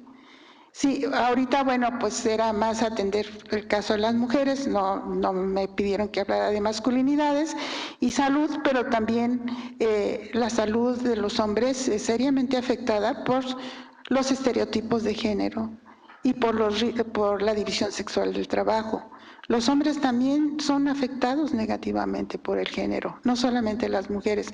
Entonces yo creo que tendrían que hacerse sistemas de salud enfocados en la atención de las necesidades de cada género, ¿no? Y sexo.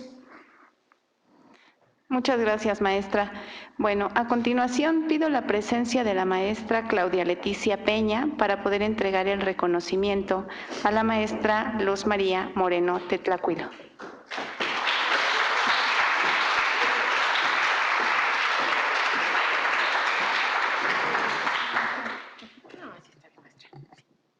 Muchas gracias, sobre todo por esta conferencia que nos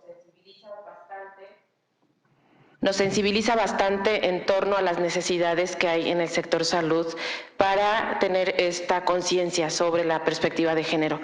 En nombre de la Universidad Nacional Autónoma de México, de la Facultad de Estudios Superiores Aragón, de la División de Universidad Abierta, Continua y a Distancia, otorgamos el presente reconocimiento a la maestra Luz María Moreno Tetlacuilo por impartir la conferencia magistral Perspectiva de Género, asignatura indispensable en la formación de personal de salud, el 9 de noviembre del 2017. Muchas gracias, maestra. Muchas gracias a ustedes.